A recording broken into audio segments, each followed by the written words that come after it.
Get these ugly things off. Man.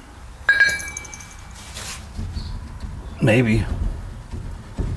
Alrighty, there we go. You guys again. Oh, I know. You want to see what new wheels we got, what we got picked out. Well, we got stuff to do first. Rusty. Yeah, not bad. Rotors are a little bit rusty, and I'll explain all that. But I'm also explain how I'm going to fix it. Do a little bit more bleeding. I have a special trick that some of you probably know, but a lot of you don't, and it's very helpful. Welcome back, Junk's Automotive. Look how ugly. You know, I mean,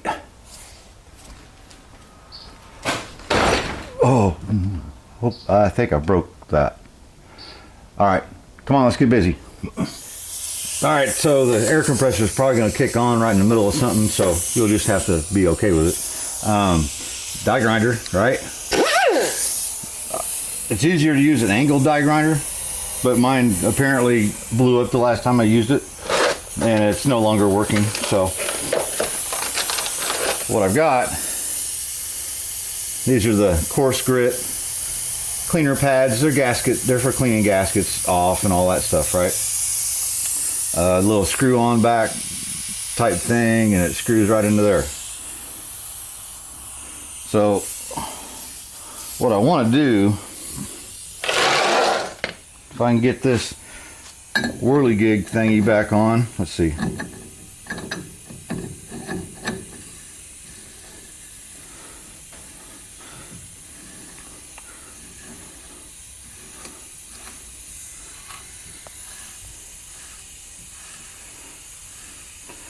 All I want to do is I want to keep dirt from going in there, obviously, but I want to be able to spin this as well. Now I'm going to tell you a better way of dealing with all this is just leaving your brake pads off, leave the calipers off, just like I did on that 57 Chevy back there, right behind you, and squirt it down with WD-40, and it'll keep it from rusting so bad.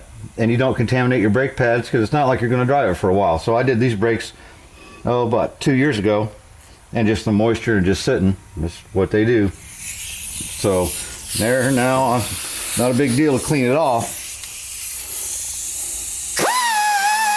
All right, so it'll clean off pretty good. But what I want to do, I want to get kind of a crosshatch pattern. I'll try my best.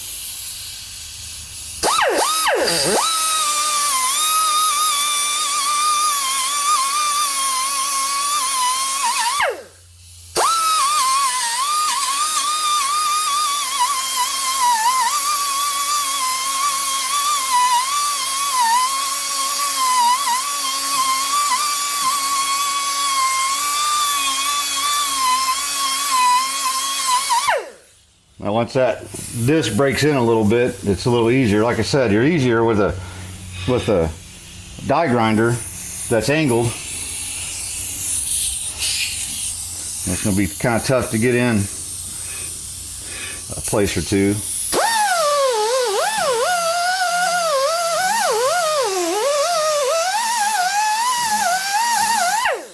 But that'll clean that off and give a good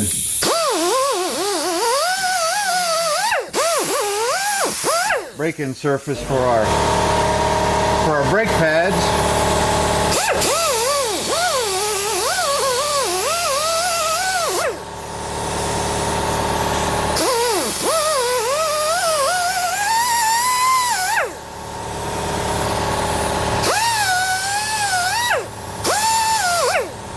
It's a lot better than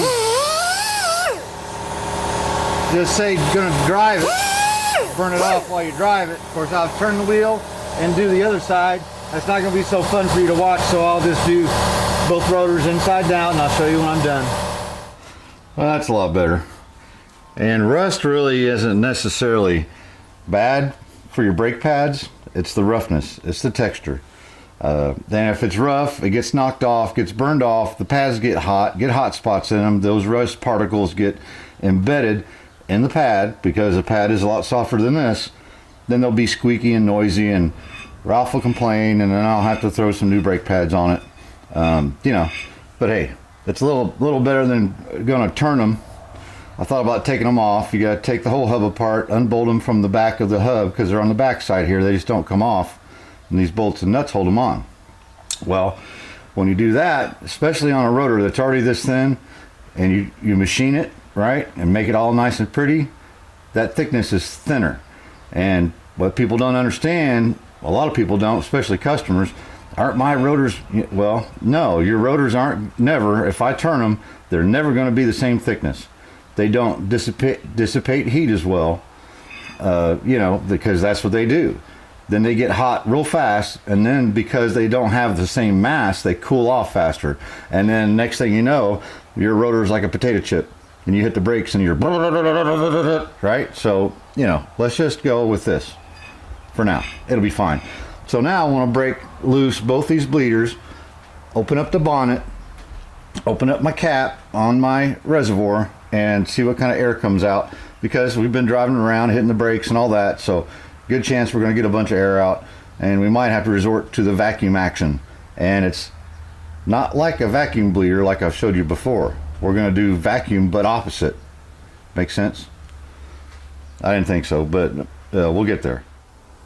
Cap's open.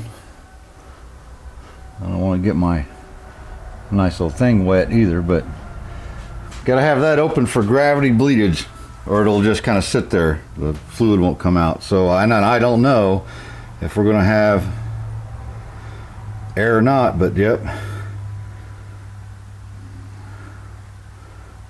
we got air on that side.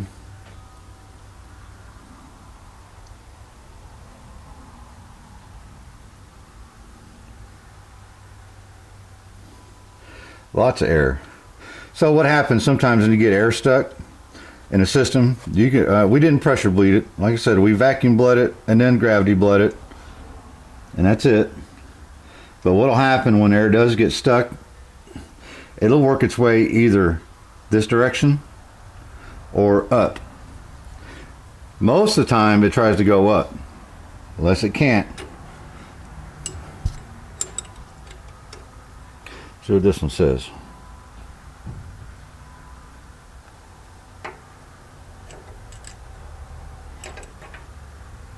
Yep, see the air bubbles?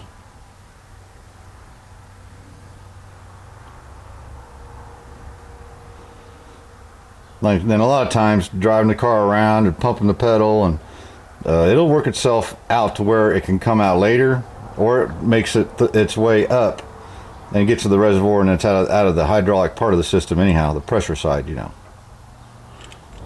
Okay. Let me get to the other side. I'm going to do the same thing. Do the same thing to the rears. Check my fluid. And we'll see what kind of pedal we got, and if we got brake lights. That, remember, I knew that brake lights run off pressure because it's in the line. And the brake lights didn't work. So I'm pretty sure that's why. Too much airs. So I've topped off reservoir.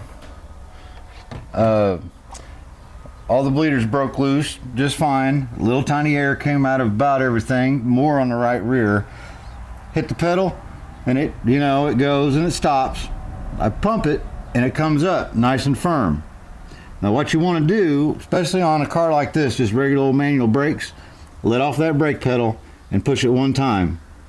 If it's firm but way down here, you still got air stuck in it, and we still have air stuck in this. Fluid's flowing out of everything really good, so I suspect air is stuck up here in the master cylinder. Now what I've found, if I can get it undone, is a little rubber doodad. It's kind of concaved. I'm not sure what it was for, but it's pliable rubber, and it happens to fit right inside my reservoir opening, just like like it was made for it, right? So now I've got a nipple that I think it was for a blowgun, and you screw it on the end of a blowgun. So I'm gonna put that up inside, and all you're gonna do is try to figure out how you can get a good seal in there. I'm gonna use my vacuum gun here, and the tube will go on the other end, and then we're gonna put this whole thing It doesn't have to fit inside there. It has to be able to, when you apply vacuum to it, that it actually holds vacuum. Okay, so I'm gonna hold that on there, pump up my vacuum gun, and it's pulling a vacuum. I'm just gonna go ahead as about as much as it's gonna go, which is almost 25 inch-pounds. So, and see, we're sucking air or fluid up, which is okay, but what that means, we're getting air out.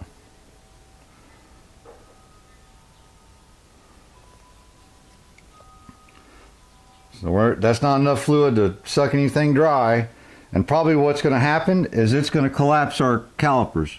It's going to suck them open, and that's okay. That's going to help push air out. So it's still sitting there about, I don't know, 22 inches of vacuum. So I want to catch this fluid in this can, not have it go into my gun. It'll ruin it. But I think we're all right that we can leave it set for a few minutes. Now, anything you find that fits in there, make sure none of this has ever been in contact with petroleum products like motor oil, power steering, and all that, because the same thing does work for power steering, works for coolant systems. Now, it might take a couple times to try. Take the fluid off of it, top it off, pump them up, and then you might have to do it again. But it's going to work that air out, because in our atmosphere is 14.6 psi. That's atmospheric pressure, at least at my sea level area, right? Yours might vary a tiny bit. When you put a negative pressure on something, it's going to draw that air out. That air is going to want to go to that negative source because it's a pressurized 14.6 psi, and it's going to come up. So right now, I almost guarantee you we just got a bunch of air out. And if we collapse the calipers and help push the fluid back up this way, which just like what happened when you do a brake job, this is also going to do something with our clutch because it's the same reservoir. So I'm going to leave it set for a few minutes. But yeah, anything you find you want to do this with brake fluid, and you're not sure if it's clean, clean it with brake clean. Let it get nice, good, and dry, and make sure you don't contaminate. You get any kind of petroleum inside your brake fluid, everything that's rubber that exists in your system will need replaced in no time flat. Trust me. And for some funny reason, it always shows up and the rear brakes will be locked up. It always goes, like it sinks or something. I don't know. All right. We'll let that sit for a while. Shed by the Tracks. Oh, yeah. Live chat. Scott from Cold War Motors. Kyle from Kyle's Customs. Then Carter Auto Styling. There you go. Been chatting with the boys a little bit. All right, get back to work. Let's see how this configuration worked out. Okay. Let it off, and I did it one more time after topping the fluid off. Had to pump the brakes up because it was enough vacuum to suck the pistons in the calipers, right? That's also good. We're moving fluid back and forth. And again, I like doing stuff by myself, and it's not that I wouldn't use help, because I would, but I'm usually by myself. I'm not friendly or something. But anyway, so I did it a second time, and I only put about 15 inches of vacuum on it. Let it sit. And at that point, with not a whole bunch of vacuum on it, just a little bit, I just took the pedals for the clutch and the brake, all right, and just moved them a little bit. That way we're moving fluid back and forth while that vacuum giving a chance for the bubbles to come out. So the brake pedal, 1, 2, firm. Let go of it, and it goes down just a little bit. 1, 2, and it's firm. You can pump it as high as it's going to go.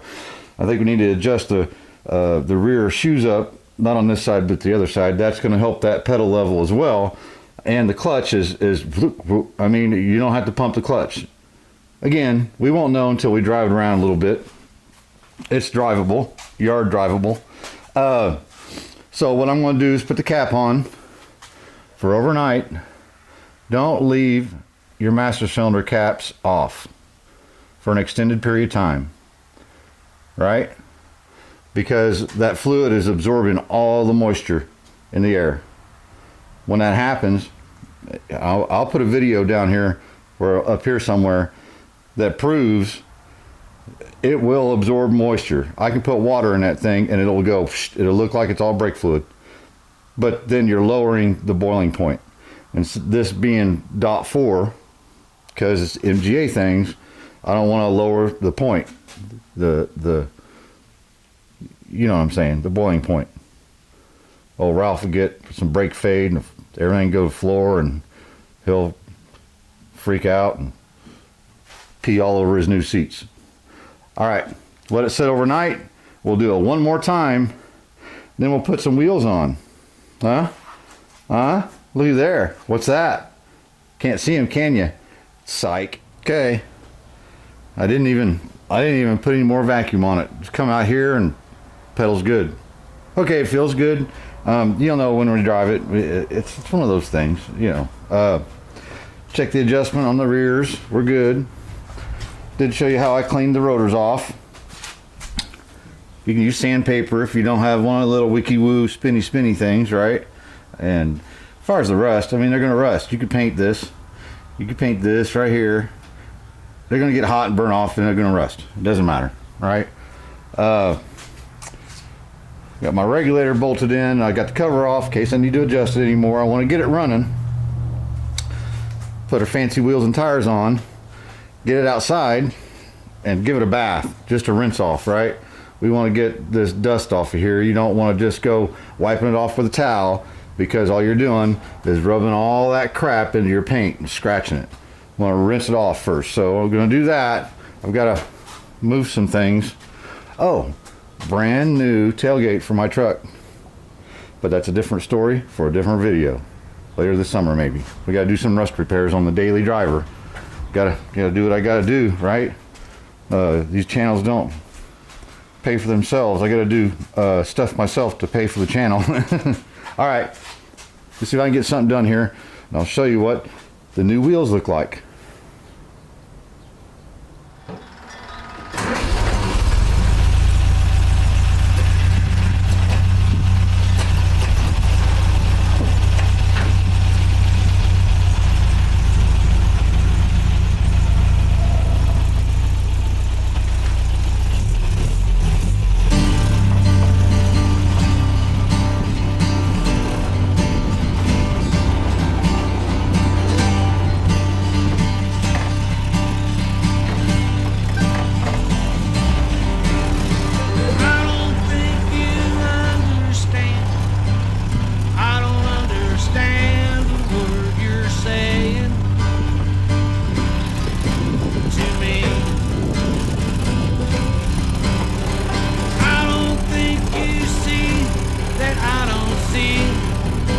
What you're talking about even matters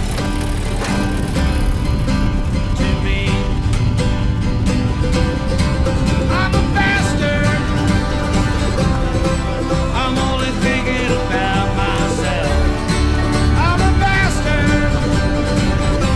Yeah, it's all about me and nobody else.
the wind's really bad and you can't hear me talk, but you know, what do you think? Made to order from England. I don't know how much or what others are like, but that's where how these were. They got a little water on them. All right. Car needs a little bit of detailing and cleaning yet, because we're gonna have my hands all over it. Hopefully you guys will. Next time you come and help, you're gonna actually help. Wheels are there's a lot of pretty good money right there in just wheel and tires.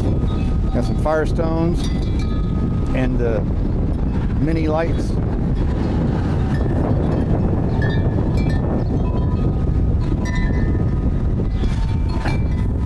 Made in England. That's what they say. Who knows? Took like 4 weeks to get them.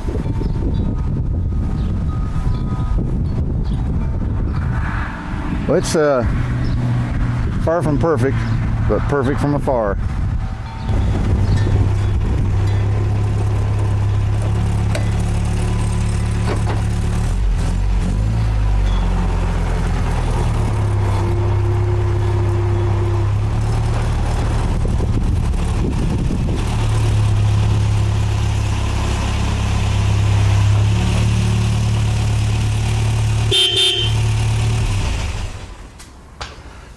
Well, there you have it. Get the mini lights, tires. The brakes are working a whole lot better. The clutch is pretty much right there.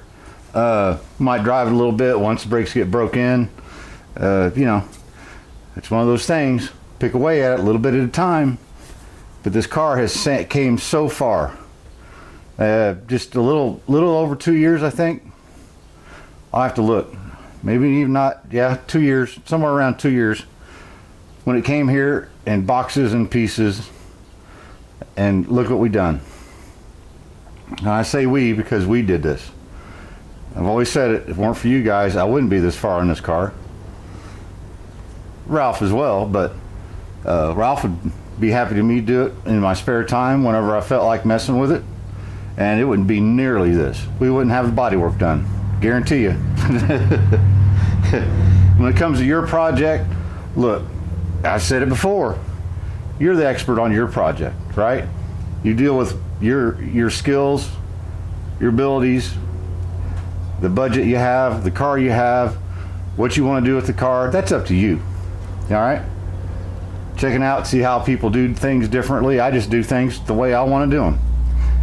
In the instance for the car, for the, you know, for all of the whole situation is how I decide how I want to do something.